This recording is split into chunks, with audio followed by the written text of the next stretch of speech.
And again, a completion means they've gotten to your quiz result page. A lead means they've subscribed. So I'm assuming that the opt-in form that you have on your quiz is optional, correct? Yeah, I was wondering about that. Do you recommend that? Yeah, it's like a hot topic, especially for those running ads. They usually will make it required because you're paying money for an ad, and so you want to collect the email.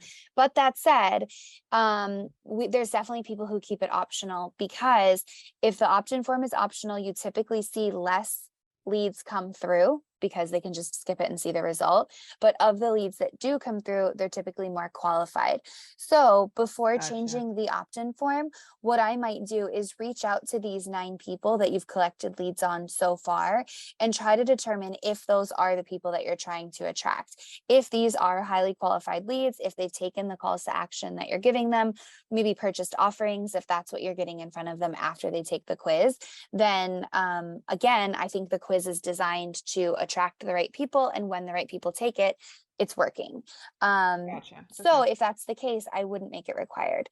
Whereas if you're still sort of like testing, these 9 people didn't take your call to actions, maybe they're not the most qualified, but they did get on your list, maybe make it required so that you can see more leads come through and gauge sort of like how they're engaging from that point on, right? So after they've subscribed, are they getting your emails? Are they unsubscribing? Are they taking your offerings? What do they do at that point?